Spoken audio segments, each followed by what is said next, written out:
kabar hari ini? Baik, baik kabarnya? Baik kabarnya, baik tubuhnya? Iya, pada saat ini kita akan melanjutkan pembelajaran kita pendidikan agama Kristen dan budi pekerti. Sebelum nanti kita bersama-sama membukanya di dalam doa dan pujian, Bunda mau cek kehadiran terlebih dahulu ya.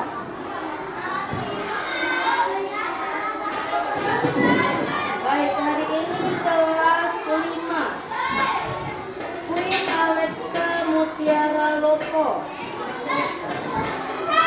Winoto Joyo Hartanto, Johannes Jordan Manulang, Louis Andrew Dwi Payana. Baik, semuanya hadir dalam keadaan sehat dan dalam keadaan shalom. Hari ini kita mau sama-sama mengundang kalian semua sebelum belajar bangkit berdiri.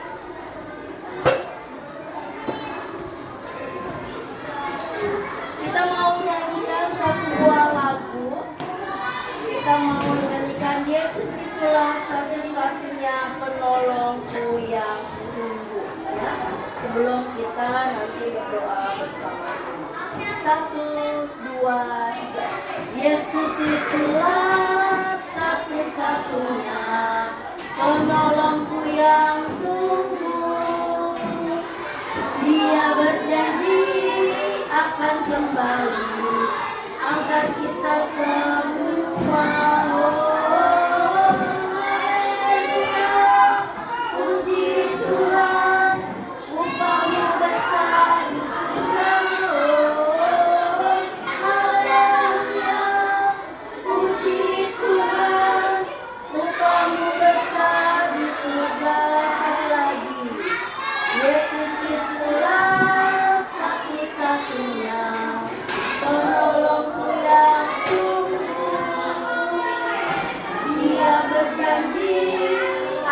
Kembali angkat kita semua.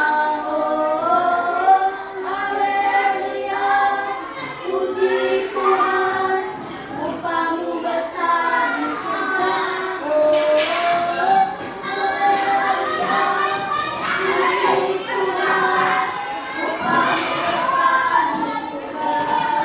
Silakan duduk. Kita akan berdoa. Ibu Lita minta tolong untuk Louis memimpin di dalam doa.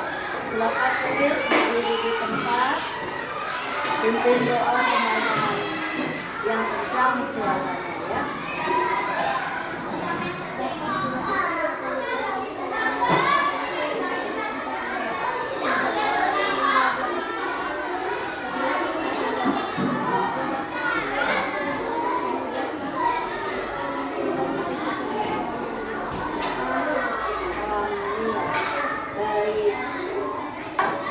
Pasti kita punya yang namanya tujuan ya. Seperti orang mau pergi ke suatu tempat, pasti sudah merencanakan tujuannya. Demikian juga ketika kita belajar, ada hal-hal yang mau kita capai, ada hal yang mau kita tuju di pelajaran 4 ini. Yang pertama apa nak?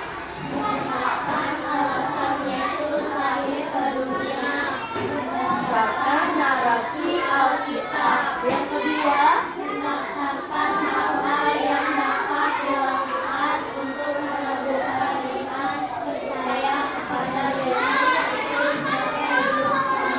Dan yang ketiga, membuat karya kreatif sebagai tanda terima kasih kepada Yesus. Nah, selama kita pembelajaran inilah hal-hal yang mau kita tuju. Berarti anak-anak harus fokus. Coba kita buka dulu Lukas 2 ayat 1 sampai 20. Ya, penonton silahkan membuka. Lukas pasal 2 ayat 1 sampai 20.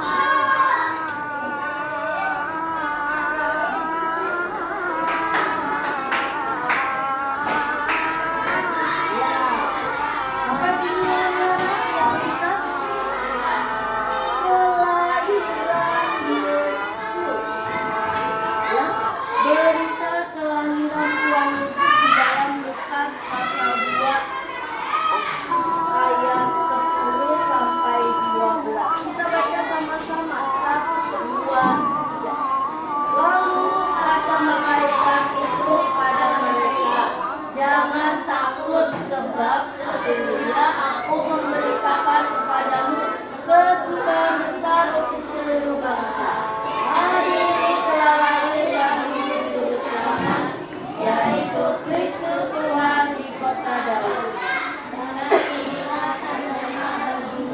Kamu akan menjumpai seorang bayi dibungkus dengan lampin dan berbaring di dalam palungan. Lihat, ada kata-kata kesukaan.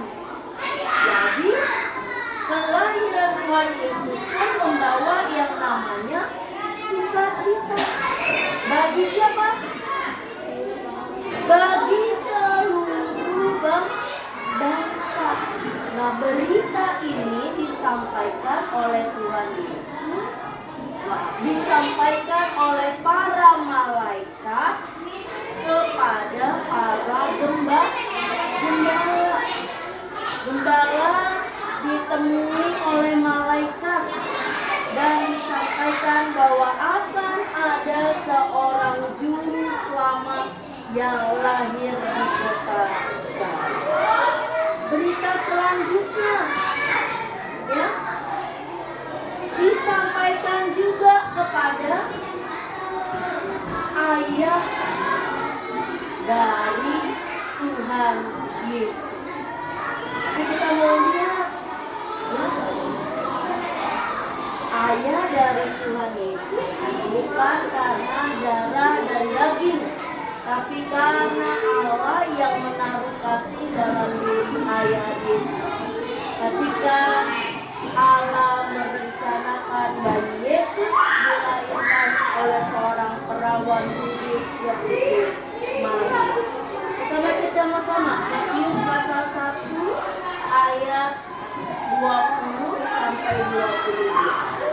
Tetapi ketika ia mempertimbangkan maksud itu, malaikat Tuhan nampak kepadanya dalam mimpi dan berkata, Yusuf anak Daud, janganlah takut mengambil Maria sebagai istrimu, sebab anak yang di dalam kandungannya adalah dari Roh Kudus.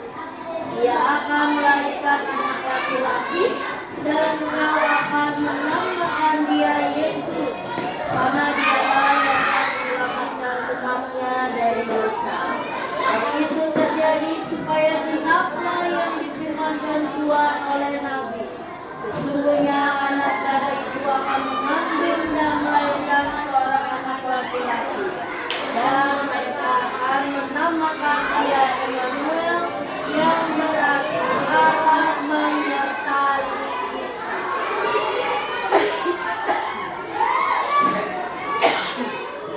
Selain kepada gembala, ya, bahwa berita kelahiran Yesus juga disampaikan kepada Yusuf sebagai tunangan Maria, supaya Yusuf tidak berprasangka buruk kepada Maria, sebab Maria sesungguhnya adalah wanita yang baik yang menjaga kekudusannya. Bayi yang ada di dalam kandungannya itu adalah Roh Allah sendiri yang kemudian nanti mewujud sebagai Yesus Kristus. Selanjutnya, ya, berita ini gak cuma sampai kepada keluarga dari Maria dan Yusuf ataupun kepada gembala-gembala pada saat Yesus dilahirkan. Berita kelahiran Tuhan Yesus juga sampai kepada raja-raja di timur, bahkan sampai kepada Raja Herodes. Ya, kita baca Matius 2 ayat 1 dan 2. Sesudah pada zaman Raja Herodes, datanglah orang ramai dari timur ke Yerusalem dan bertanya-tanya, di manakah dia kepada orang Yahudi? Dia kembali dengan firman itu, kami telah melihat bintangnya di timur, di mana kalian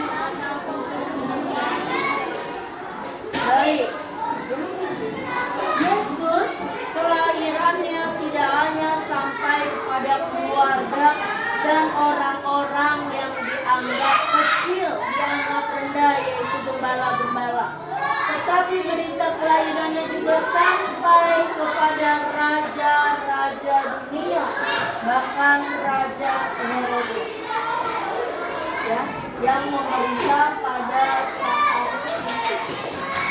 Ya, berita kelahirannya membawa perubahan besar bagi kehidupan dunia, membawa kesukaan besar bagi seluruh dunia, bahwa yang tadinya manusia terbelenggu oleh dosa, manusia terpikat oleh kuasa maut, kali ini akan ada yang menyelamatkan. Kali ini akan datang juru selamat yang akan membebaskan. Ya. Coba misalnya kamu membayangkan diri kamu, kamu sedang di dalam penjara. Masa tahanan kamu 10 sampai 20 tahun. Waktu yang lama apa waktu yang sebentar? Masih lama. Bagaimana perasaan kita? Sedih. Terus bagaimana kehidupannya? Menderita, betul. Penuh sekali dengan berbagai macam permasalahan dan pergumulan hidup. Pasti ya kan? Yang gak boleh tidur lah, yang makanan yang gak ada rasanya, mau mandi gak ada air, mau minum air bersih terbatas, ya kan? Belum lagi nanti bertengkar dengan sesama tahanan lain, ya kan? Kalian masuk dalam situasi itu. Pasti hari demi hari kalian pinginnya kapan sih aku bebas? Ya kan? Kapan sih aku menerima surat pembebasan aku? Ya nggak? Hari demi hari. Bahkan kalau di cerita-cerita ya, sering ada yang menulis di temboknya. Hari demi hari, ya kan? Karena memang orang yang terpenjara itu, terbelenggu itu, hidupnya sangat menderita. Pingin bebas, pingin lepas, ya, pingin bisa menentukan apa yang harus dikerjakan. Makanya orang-orang yang di dalam penjara, ya, kalau diminta satu saja permintaan, ya, seperti jin, ya kan, yang memberi kepada Aladin, ya kan, ku beri satu permintaan. Biasanya kalau orang di dalam penjara, maka permintaannya adalah aku ingin bebas, bertemu keluarga, ya enggak? Nah, sama manusia sebelum kedatangan Yesus Kristus yang dinubuatkan sebagai juru selamat, hidupnya menderita, hidupnya di bawah bayang-bayang maut, hidupnya terbelenggu oleh dosa, hidupnya tidak bebas, ya, mau berdoa susah, mau memuji Tuhan susah, ya.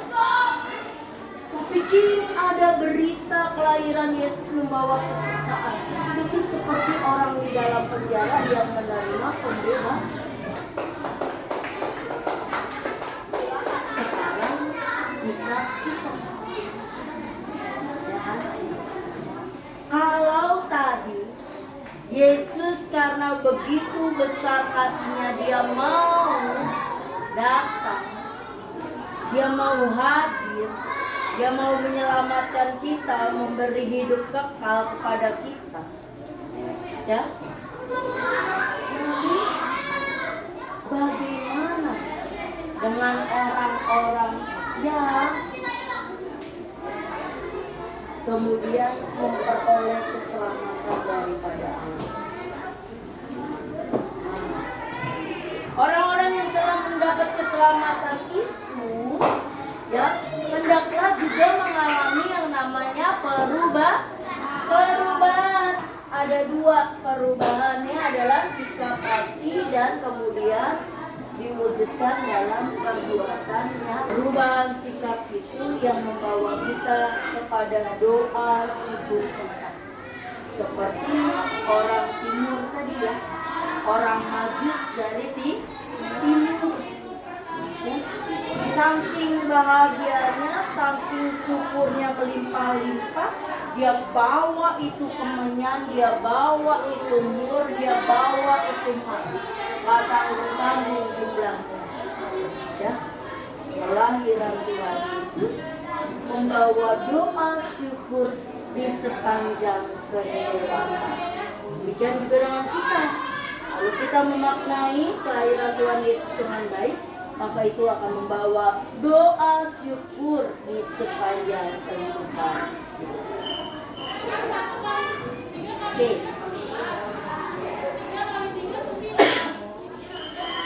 Nanti kesimpulannya kita akan bacakan di belakang. Nah, sekalian sekarang kalian sudah paham belum? Pembelajaran Yesus lahir bagiku maksudnya apa? Dah? Kemudian di mana dia lahir sudah tahu? Oke. Sebagai evaluasi yang pertama ya, secara lisan saja. Di mana Tuhan Yesus dilahirkan? Di Bethlehem, di kota Yudea. Oke. Siapakah nama ayah dan ibu dari Yesus? Maria dan Yusuf. Apa arti kata Immanuel? Allah menyertai kita. Pada zaman raja siapa Yesus lahir? Raja Herodes. Ya. Apa yang menuntun orang Majus dari timur sampai ke Yerusalem? Bintang apa? Bintang timur. Apa persembahan yang diberikan oleh orang Majus kepada Yesus? Emas, kemenyan, dan mur. Kira-kira berapa lama perjalanan orang Majus dari timur sampai ke Yerusalem? 2 tahun. Apa alasan Yesus lahir ke dunia bagi kita? Yang pertama adalah karena manusia memiliki kecenderungan apa? Berbuat dosa. Untuk berbuat dosa. Yang kedua, karena tidak bisa membebaskan diri dari belenggu dosa. Yang ketiga adalah karena membutuhkan pertolongan dari Allah. Yang keempat adalah karena Allah sungguh mengasihi manusia. Oke, baik sekali pemahamannya. Tepuk tangan buat kita dong. Ya, good. Ya, pemahaman kita tentang bagaimana Yesus lahir ke dunia, peristiwanya bermakna bagi kita sangat baik sekali. Ya. Nah, baik, masing-masing coba menulis kesimpulan dan refleksi untuk pembelajaran keempat di hari ini. Yesus lahir bagiku. Baik. Baik, Bu Ita mengakhiri materinya sampai di sini. Silakan coba kalian menulis kesimpulan dan refleksi. Terima kasih.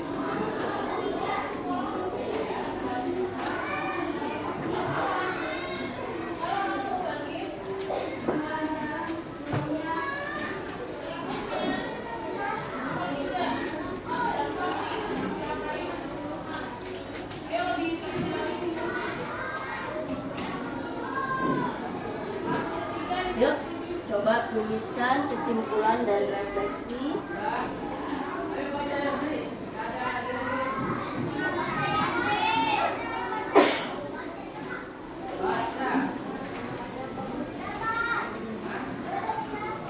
Tuliskan dulu kesimpulan dan refleksi kita dari materi yang telah Ibu ajarkan.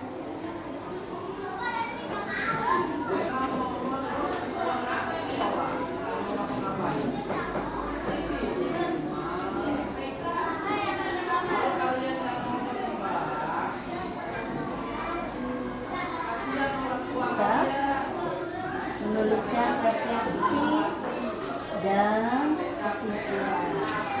Ya, refleksi itu apa yang kamu dapatkan hari ini, ya, dari pembelajaran. Sedangkan kesimpulan, coba kamu materi tadi bicara apa ya?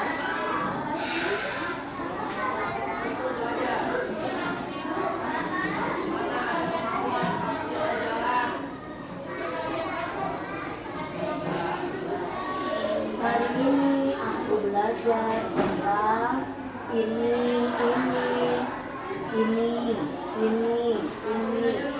Ya. Dari pelajaran ini aku memperoleh bagaimana aku harus apa. Yuk.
Oke, 5 menit lagi ya. Kesimpulan dan refleksinya. Umat yang percaya dari hukuman dosa, ya. Yesus datang membawa perubahan. Refleksinya buat diri kita apa, Nak? Kita juga harus yang kencang suaranya.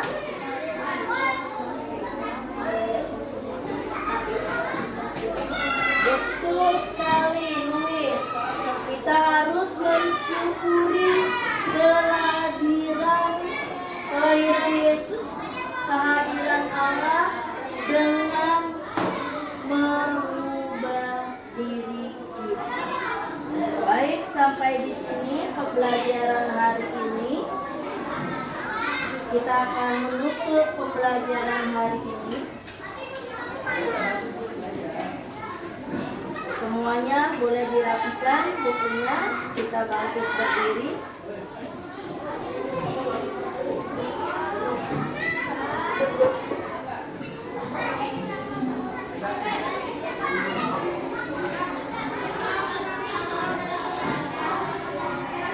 Yuk, berdiri dulu.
Terpujilah Engkau Tuhan, yang karena begitu besar kasih-Mu akan dunia ini, Engkau rela untuk lahir ke dunia, menjadi juru selamat kami, membebaskan kami dari belenggu dosa, membawa perubahan diri dalam kami masing-masing. Biarlah kiranya kehadiran-Mu sungguh Tuhan mampu membuka pikiran kami untuk terus hidup di dalam kasih, untuk terus hidup menyenangkan-Mu, karena Engkau juga datang kepada kami untuk terus memberi kepada kami kasih karunia dan keselamatan. Tuhan, terima kasih kalau kami boleh belajar makna dari peristiwa kelahiran. Biarlah kami juga dituntun oleh Roh Kudus untuk senantiasa menghargai peristiwa kelahiran-Mu dengan melakukan apa yang baik dan berkenan kepada-Mu. Kalau pada siang hari ini kami ada melakukan pelanggaran dan dosa, kiranya Tuhan mengampuni kami. Agar kiranya kami sungguh layak tetap menjadi anak-anak Tuhan dan diiringi oleh kasih dan keselamatan dari Tuhan. Inilah doa kami, doa yang jauh dari sempurna, yang kami naikkan dalam nama Tuhan Yesus Kristus, Guru Agung kami yang mengajar kami berdoa bersama-sama. Bapa kami yang di surga, dikuduskan nama-Mu, datanglah kerajaan-Mu, jadilah kehendak-Mu di bumi seperti di surga. Berilah kami pada hari ini makanan kami yang secukupnya, dan ampunilah kami akan kesalahan kami, seperti kami juga mengampuni orang yang salah kami. Janganlah membawa kami ke dalam pencobaan, tapi lepaskanlah kami daripada yang jahat. Karena Engkau yang punya kerajaan dan kuasa dan kemuliaan sampai selama-lamanya. Amin. Terima kasih Bapa, terima kasih Bapa di dalam surga. Terima kasih. Amin. Baik, terima kasih untuk anak-anak Ibu. Terima kasih. Sampai berjumpa minggu depan.